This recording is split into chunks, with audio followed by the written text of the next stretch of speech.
Hello, Michelle. How's it going today? Great to see you on the microphone. You too, Lindsay. I'm happy to be recording with you again. Yes.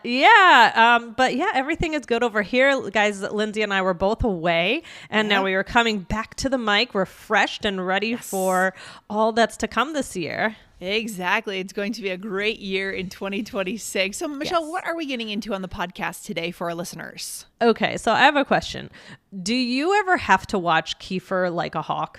Sometimes I do, because he does this thing where, when you take your dog for a walk, certain people's lawns have pesticides applied, and he likes the taste of the pesticides. Oh, delicious. Yeah, really nice. So he'll if I don't watch him really closely, he'll lick the grass, and then he'll shake. It's really bad. I'm like, are you getting brain damage? Like, what is happening? So it's really bad. And then I'm like, oh my gosh, is he going to die? Like, what's happening? Yeah. And then he's fine after that. But I have to watch him like a hawk when he's got his nose down, so he's not eating pesticides. Yeah, well, that's good. That's definitely important. So, what about how is Kiefer with kids? Like, if a kid is to come up to him, are you confident? Like, how do you feel? Usually good, because he has his cousins. So my in-laws' kids, but he, sometimes he thinks a kid is a dog, so he'll start to play and try to play with it, and I'll have to pull him back, and I have to be careful there. Right? Yeah. I feel like that's a little bit stressful, because and parents probably get nervous sometimes with dogs around. But today we are going to talk about this fun and very useful expression that I just used with you. I said, do you ever have to watch Kiefer like a hawk? Now, what does that mean? I know. Good question, because I'm not a bird, right? I'm not a hawk. No, you're not a bird. But I have to act like a hawk in some cases. I mean, what is their behavior, Michelle, in the wild? They're kind of, aren't they kind of aggressive?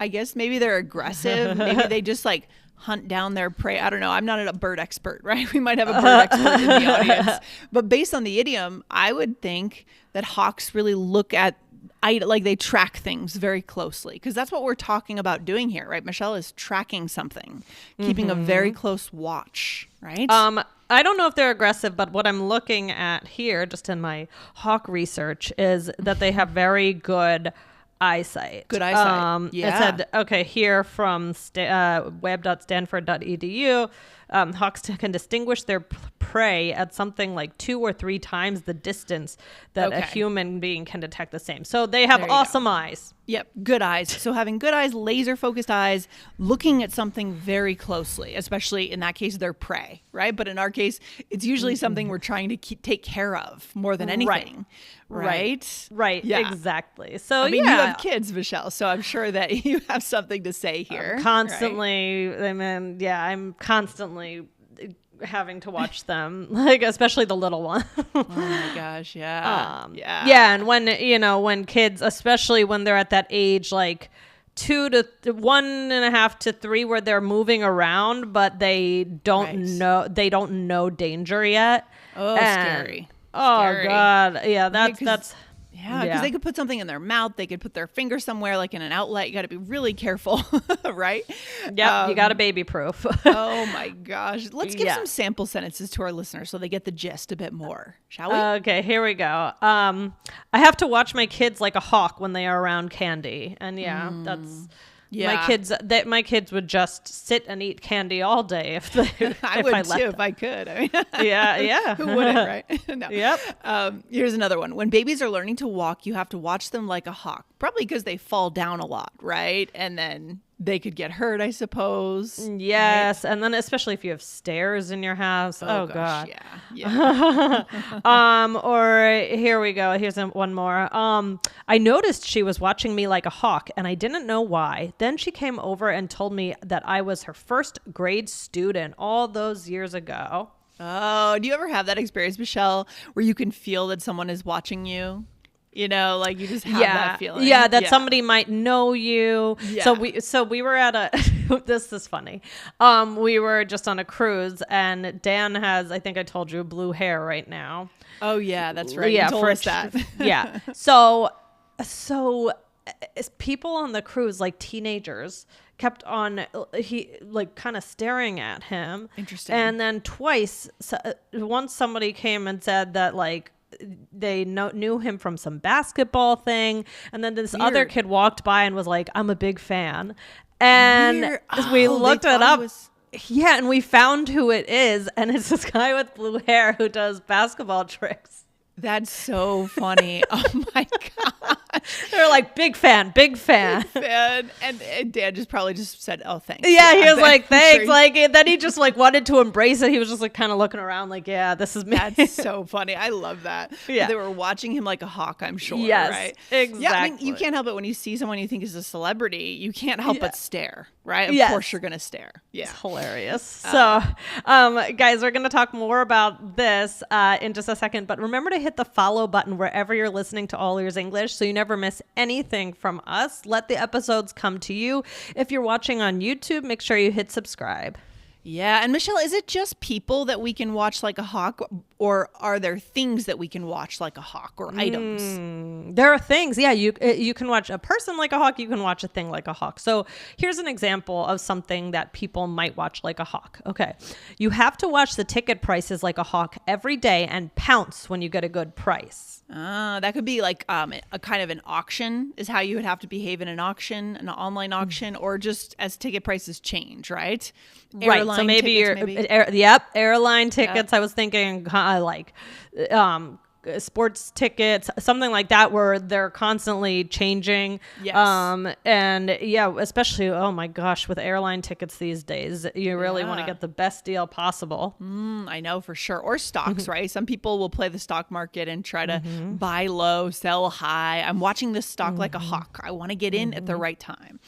I don't bother with that. I just put my money in the stock market and let it sit for years. I don't really pay too much attention either. But Lindsay, is there anything that you watch like a hawk? I mean, maybe Kiefer with the pesticides, any other things you can think of in your life? Right now, Kiefer's my biggest responsibility. Lucky, right? Pretty much. It's just Kiefer, just to make sure he stays safe. And that's it. But yeah, this is a great expression, Michelle. I really like it. It's good. Yeah, definitely. Very useful. Yeah, I mean, definitely when I was planning on buying my tickets to go to Florida this winter, I was watching the prices like a hawk, or sometimes definitely, I remember when I was trying to see Pink, you're always trying to decide, do I want to buy this? Do I want to buy this? Maybe because you don't know. Sometimes closer to the event, the ticket prices go down, but sometimes they could go up. No, that's true. Yeah, that's true. I remember I went to see Adele in Vegas a few years ago, and I kind of watched those prices like a hawk for just a couple days because I wasn't sure what would happen, right? Yeah. And you don't want to buy at the highest point. Like, you know how they say if you buy airline tickets on Saturdays, you're paying more. I don't know if that's a myth or not. Who knows? Jeez. But we'll take a quick break and then we'll be back to talk about other ways to say this. Okay. All right, Michelle. So we don't want to always just say hawk, hawk, hawk, right? It's good, but there's other ways to say it. So you might say keep a close eye on something or someone, right? This is a little bit more straightforward. For example, I'm going to keep a close eye on these prices to see if they come down in the next few days. Okay. Or please keep a close eye on her. She tends to eat shoes, and hopefully that's talking a dog, about a dog, not a child. Yeah. And then keep tabs on someone or something. If we make it a point to keep tabs on the account, we can avoid these types of issues in the future. Yeah. Or it's important to always keep tabs on the time on the time you spend on each task. Yeah. So. Yeah, I mean, these are all about watching things closely, usually for a specific reason. But it's very important for everyday life, for business. I mean, we always have to have those times where we have to be more alert, where we have to pay close attention to something and not kind of just let things, just go by in the background. Yeah, and it's good. I mean, it's a connection skill. This is another one of those episodes that's giving our listeners the tools to show who they are and what they care about. Is it the concert tickets? Is it your child? Is it your dog? Like, what are the things you watch like a hawk or keep tabs on? That means that those are the things that you care about in life, right? For the most part. Yeah, it's true. So you can tell, a lot of things about somebody by what they're watching, what's important to them, of course. Exactly. So let's do a role play here. All right. So here, Michelle, we are friends at the dog park. All right. Here we go. Here we go. How's Rufus doing? He's such a cutie. Oh, he's good, thanks. But I've had to watch him like a hawk recently. He started chewing the furniture. Oh, no. Lucky has done that, too. I have to keep a close eye on her whenever any food is left on the table. Same. How's work? Good, thanks. I'm keeping tabs on other opportunities, but nothing has come up yet. Yep, this is a very typical conversation, Michelle, where we went from talking about our dogs and their habits to work, and maybe we'll go to family next or travel, right? This is how native speakers communicate, right? Yep. Exactly. So you said about your dog, Rufus. These are very typical dog names. Actually, my dog keeper has a friend named Rufus. There's a neighborhood dog named Rufus, yeah. So I asked how Rufus is. You said, I've had to watch him like a hawk recently. He started chewing the furniture. So you can't... Basically, if you leave the room, you might come back and the couch will have a hole in it, you know? Yep.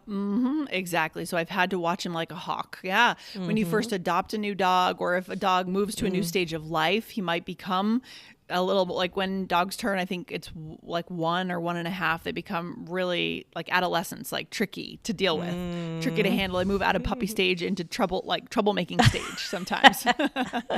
And then you said I have to keep a close eye on her whenever any food is left on the table, right?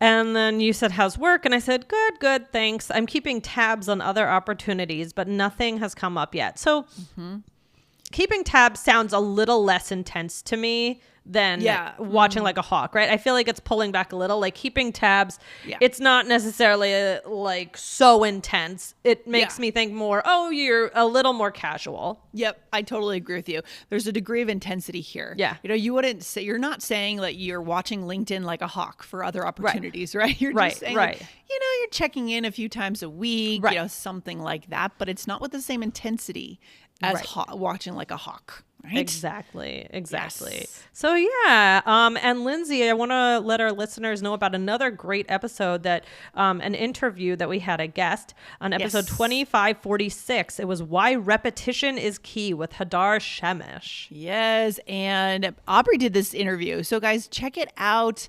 Such a great guest. We've had Hadar on the show a couple of times in the past few years. She's got some great techniques when it comes to pronunciation. So go over and check out that episode. Michelle, any final takeaways? I think you mentioned, I really like what you said about how you can tell a lot about somebody by what they're keeping a close eye on, right? Yeah. And what's important to them and what they're feeling in the moment. Are they stressed about watching their kids? Are they, right? So these expressions are very, very common, useful for everyday life, and can really help you connect with someone. You got it. There you go. Another connection episode, Michelle. All right, good stuff. Guys, if you love our style is all about connection. We show you how to connect using English to ultimately have a happier life. That is why we're here. That's why we're learning English, right? That's what we're going for. Hit the follow button if you love that approach. All right. So, Michelle, we'll see you next time back on the show. All right. All right. Bye, Lindsay. Bye, guys. Take care. Bye.